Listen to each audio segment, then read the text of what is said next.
All right, Shalom. First and foremost, I want to give all praises, glory, and honor to Yahweh, Ba'ashem, Yahweh Shai, Ba'ashem, Rachak Wadash. Double honors to the elder apostles of Great Millstone who rule well. And salutation and much love to you, Akim, out there pushing out his word in truth and sincerity. This is the brother Osh from Great Millstone, Tampa.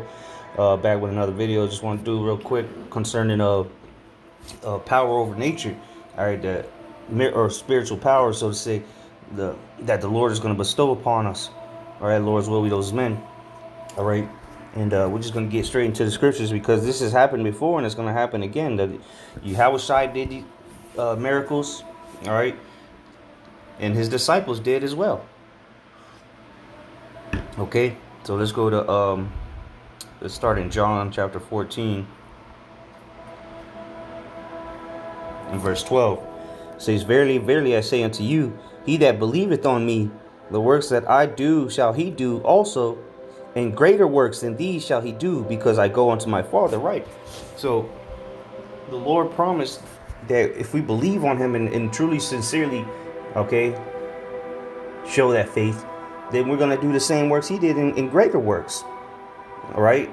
So in these last days, you're going to see men, all right, having power over nature as before, and we're going to bring out different accounts of about what, eight or nine, maybe 10 different accounts of these spiritual powers that allowed control over elements, okay, control over the earth, okay, control over everything in it, okay, and you'll see what I'm talking about here in a second.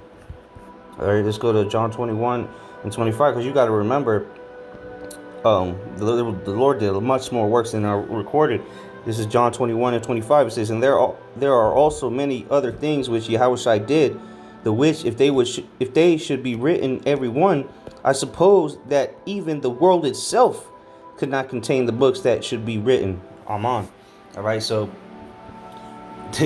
that's self-explanatory. The works the Lord did, all the books in the world couldn't even contain the things that he did. And he said we're going to do the same thing and greater. Come on, man. You got to believe. There's a reason why we're going to be able to eat.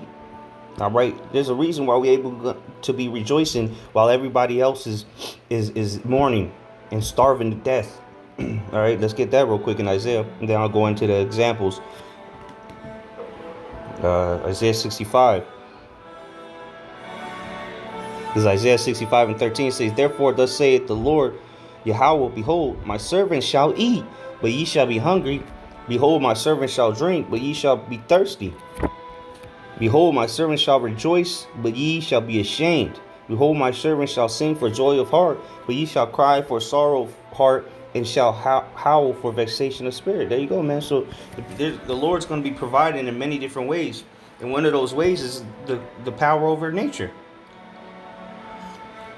Just like Yahushua was able to feed multitudes, okay, from one fish. Well, these are the things that are coming. Okay, so let's start. Let's start there, and let's see. Let's go to Matthew 8 and 23. It says, "And when he was entered into a ship, his disciples followed him." Salakia, that's not the one I'm looking for. I'm looking for Matthew 14, Salakia. We'll get to that one later. This Matthew 14 and 13 says, "When Yahushua heard of it, he departed thence by ship into a desert place apart. And when the people had heard thereof, they followed him on foot out of the cities." Right. So you got to remember, a lot of people are going to be following us, you know, when they see that power. All right. So now you're going to start to be putting in the perspective of Isaiah 4 and 1. People are going to see the power, and people are drawn to it, especially women.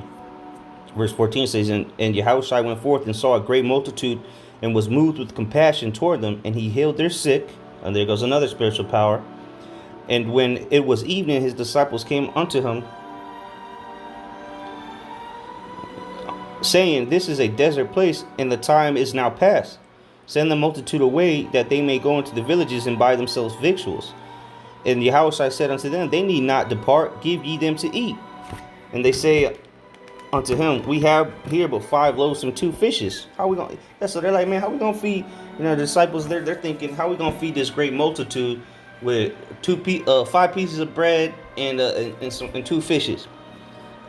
Verse 18, he said, bring them hither to me.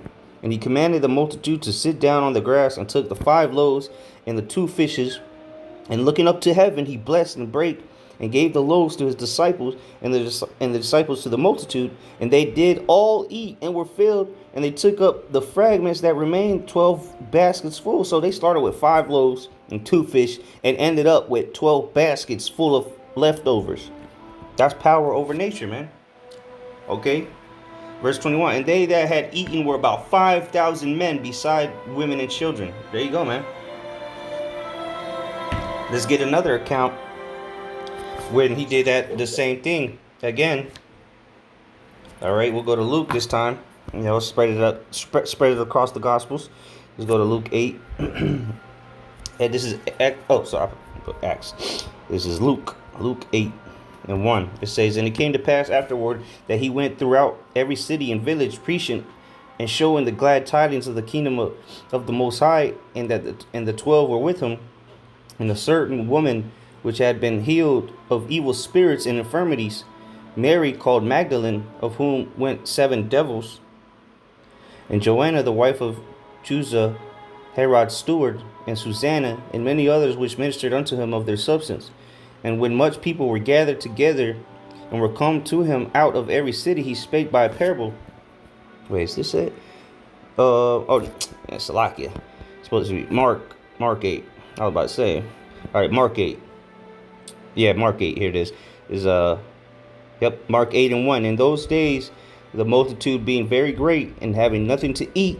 And so again, then the Lord said, my servant shall eat. You know, the Lord's going to take care of his servants, and he's going to take care of the elect, period. All right, the great multitude that's going to be delivered with the 144,000 will be taken care of as well. It says, in those days, the multitude being very great, and having nothing to eat, Yahushua called his disciples unto him, and saith unto them, I have compassion on the multitude. Right, like he's going to have compassion again in these last days, because they have now been with me 3 days, and have nothing to eat. And if I send them away fasting to their own houses, they will faint by the way, for divers of them came from far. And his disciples answered him, from whence can a man satisfy these men with bread here in the wilderness? And he asked them, how many loaves have ye? And they said 7. So this is a different account, as you can tell, because last time they had 5 loaves and 2 fish. Now they got 7 loaves. And you see how the disciples like, how are we gonna feed these people out here in the middle of nowhere? But we should read on. It says, verse 6, and he commanded the people to sit down on the ground. And he took the 7 loaves, and gave thanks, and brake, and gave to his disciples to set before them. And they did set them before the people. And they had a few small fishes. And he blessed and commanded to set them also before them.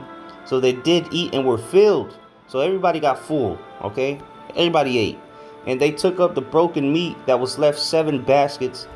And they that had eaten were about 4,000, and he sent them away. So here's 2 accounts where a total of 9,000 people were fed off of a few fish and some bread, okay? A total of 12 loaves of bread and some fish. And it tells you 2 in the previous account, and this one just says a few small fish, So here goes some accounts, man, of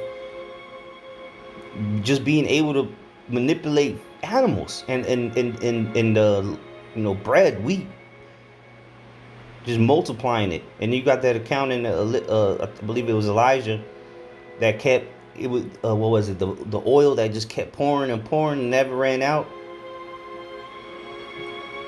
So that's how the Lord gonna feed us, man, with this power over nature. All right, and then let's go to Luke chapter. Now we'll go to Luke chapter 5, verse 4.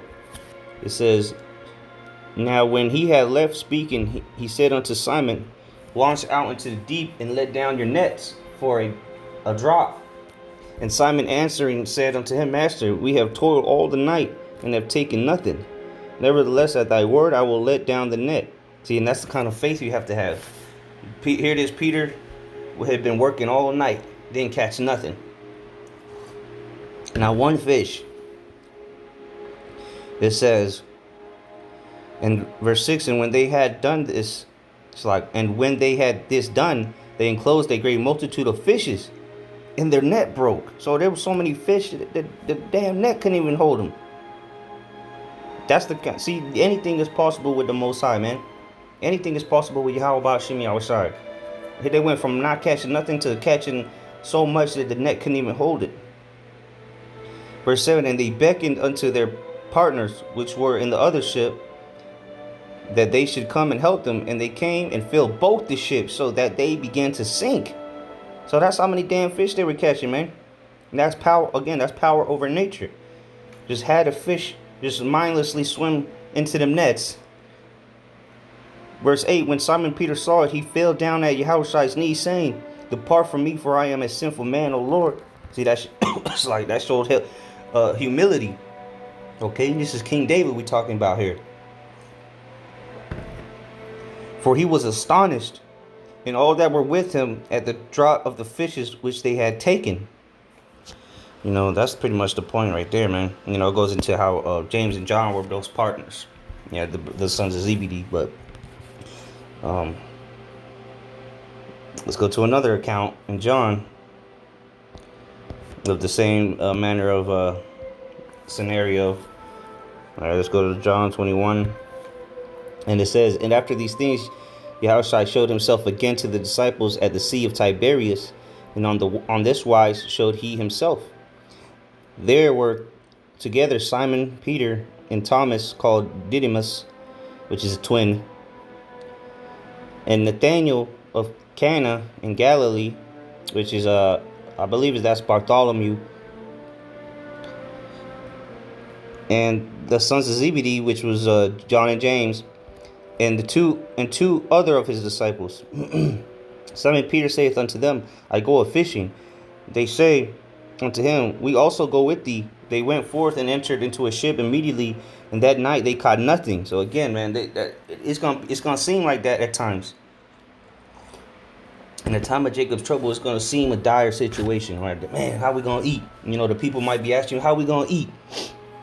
But we, you know, knowledge and wisdom is going to be the stability of our time. So we're going to be level-headed knowing that the Lord's going to provide. Okay? It says, but verse 4, but when the morning was now come, Yahushua stood on the shore, but the disciples knew not that it was Yahushua. Then Yahushua saith unto them, children, have ye any meat? They answered him, no. And he said unto them, cast the net on the right side of the ship, and ye shall find. They cast therefore, and now they were not able to draw it, for the multitude of fishes. Again, so many fishes immediately just come in there, man. So to the point where it was too heavy. They couldn't pull it up. All right. Therefore, that disciple whom Yahushua loved saith unto Peter, which was John, it is the Lord. Now when Simon Peter heard that it was the Lord, he girt his fisher's coat unto him, where he was naked. Which he wasn't physically, he wasn't damn butt naked, you know. He just had to, you know, they're out there in the hot sun, so, you know, he got down to the basic attire, you know, not butt ass naked. That's stupid. That's why I said the fisher's coat, because they had certain coats that they would wear when they would go out. You know, just look at a modern day fisherman, and you'll see what I'm talking about. Verse 8, and other disciples came in a little ship, where they were not far from land. So Peter just jumped into the sea and just started swimming. He's pulling that Michael Phelps out. Just started. All right. But it says, but as it were 200 cubits, dragging the net with the fishes, as soon then as they were come to land, they saw a fire of coals there, and fish lay thereon and bread. Yahushua saith unto them, bring of the fish which ye have now caught. Simon Peter went up and drew the net to land full of great fishes, 153. And for all there were so many, yet was not the net broken. Because remember in the previous account in Luke, was it in Luke? Yeah, it was in Luke. It said that the nets were breaking. This time, the net didn't break. You know what I'm saying? Because what their faith was, that was it's spiritual and symbolic because their faith was stronger. All right, the faith in them was stronger this time, so the net didn't break. Because remember that the count in Matthew was, or the count in Luke was early on in the ministry. This is after Yahushua resurrected. So their level, the faith, their faith had turned up, man.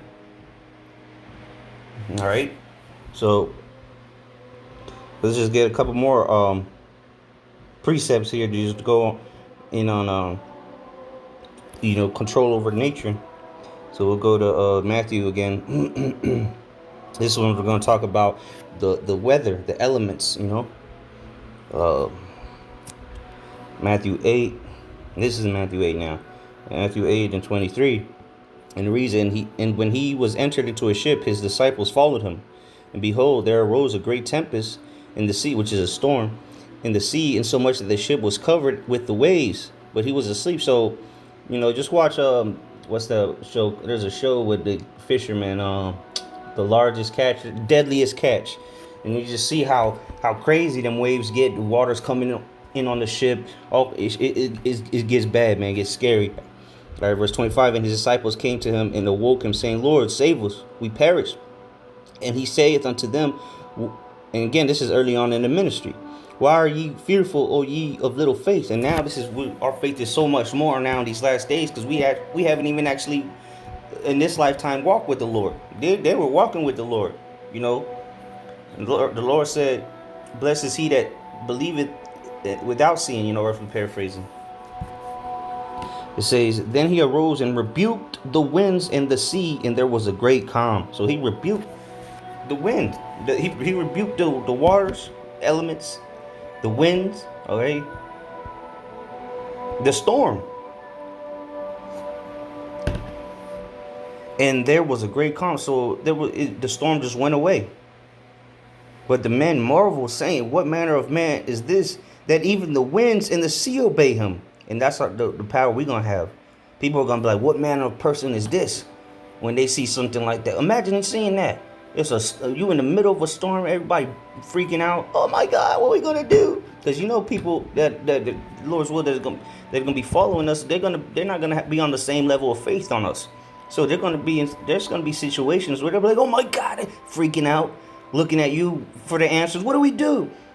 And just put yourself in this situation. You rebuke a storm here, a hurricane, and all of a sudden it just stops. Or a thunderstorm, whatever, tornado, whatever, earthquake. Just imagine that. They're gonna be like, what kind of manner is this that even, he can command the winds and the or call down fire from the sky or whatever. That's gonna be a miraculous thing to witness, and it's gonna be a miraculous thing to partake in. Lord's will, we those men. Imagine doing something like that, man. That's just what we're fighting for, man. We want to be joint heirs with Yahushua, man. And he promised that if we believe on him, we're going to do the same works and greater. So we'll end off on this and go to the 14th chapter, verse 22. Matthew 14 and 22, it says, and straightway Yahushua constrained his disciples to get into a ship and to go before him unto the other side while he sent the multitudes away. So he said, hey, y'all get on the ship and I'll meet y'all later. Verse 23, when he had sent the multitudes away, he went up into a mountain apart to pray.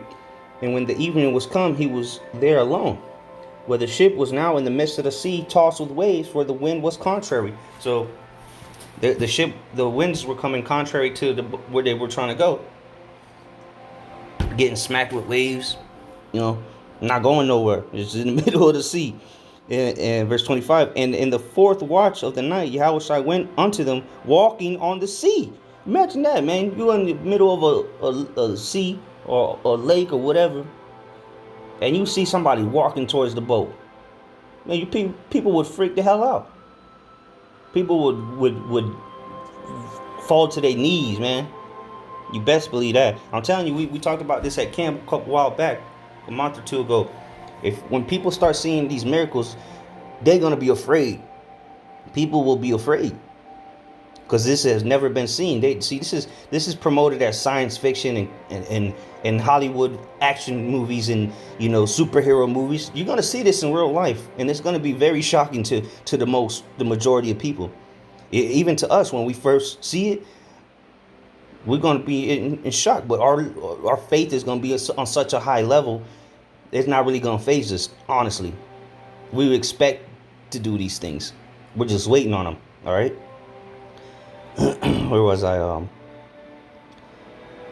Verse. I'll do 25 again, and in the fourth watch of the night, Yahushua went with them walking on the sea. And when the disciples saw him walking on the sea, they were troubled. There you go. They were troubled. Let's get that word real quick. Matthew.